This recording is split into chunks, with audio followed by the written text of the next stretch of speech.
Donnie and Dolly. The team is supported by ableauctions.ca. Closing your business? We can help.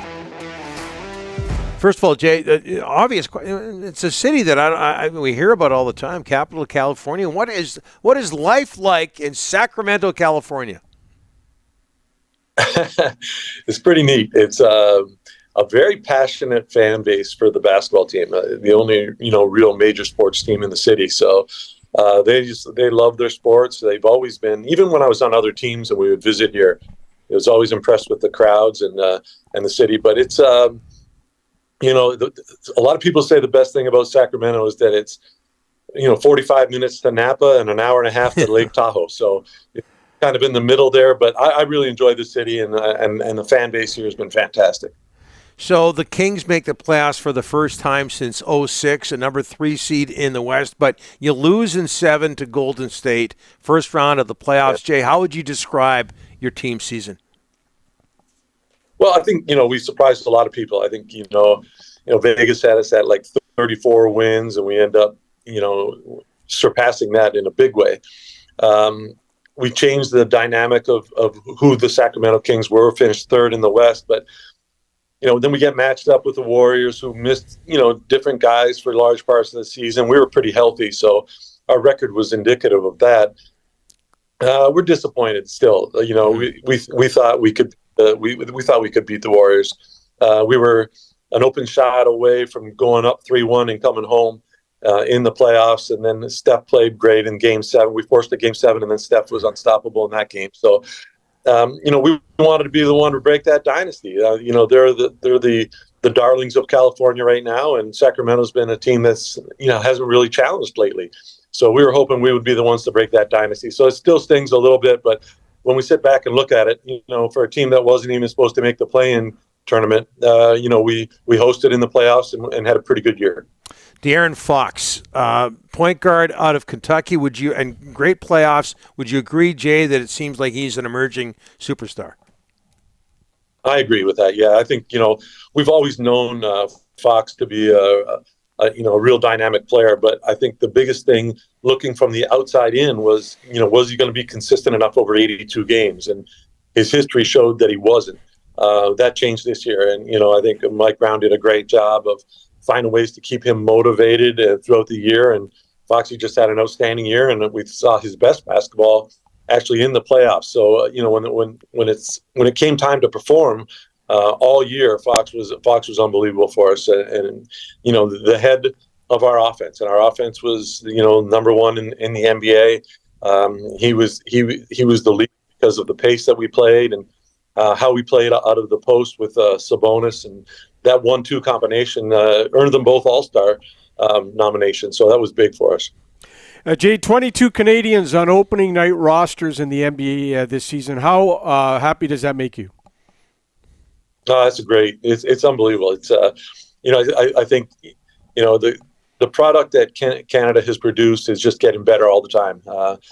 We have guys that, not just the number of players, but where they rank, and now, and you got Gilgeous-Alexander now, who's an all-star. We've got just more guys, but better guys as well. So it's great to see that the growth has happened, and it's just better things to come. I think we're going to keep seeing that number grow. It's outside of the United States, it's the number one country as far as producing NBA players right now. So. It's great to show that the sport has grown that much. Okay, Jay, you saw what the Canadian national soccer team did in this country. Everybody got captivated. 2024 Paris Olympics, you think Canada can get there? I mean, the World Cup is this summer. They only had 2 NBA players in 2019, but it'll be much better representation this time around. Absolutely. And, the World Championships and how well they do there will hopefully solidify a spot in the Olympics. I think the time is right now. We've got so many good young players that and they all want to play for Canada. I mean, I know sometimes there are contracts, and the way it's in the summertime, and if you're between contracts, it's a big risk to play. But for the most part, guys that have secured contracts are really keen on playing for Canada. So I think the time is right, and Not just, I like what you said too about the soccer. Everybody jumped on, and I think that will happen as soon as all these guys play as well. Two-time head coach of Canada's national team. Are you taking credit for all the NBA success of Canadian players, Jay? No, not at all. Not at all. I will take a little bit of credit for the fact that when I was coaching the national team, we would bring in to get the NBA guys to come in. We would ask the NBA teams to bring a coach with them, and so we had a gym of NBA coaches around. And then when we saw that what was happening, we said, "Oh, bring all our young kids in." So all the young kids came in and got to work with NBA coaches at a real young age, and I think that was one of the things that really helped expose our young players to NBA coaches, but also expose our young players to what the NBA game was all about. Jay, you go back NBA-wise to the 90s, dealing with the part of the Grizzlies organization. You moved on from there, head coach of the Raptors, etc. How has dealing with NBA players changed since the 1990s?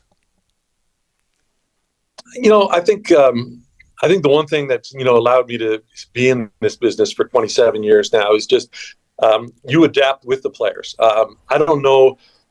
Right now there's so many things around the game that are different. The analytics of the game has changed how we as coaches approach it. I think the biggest thing though is relating to the players and knowing that they don't get to this level unless they're super competitive.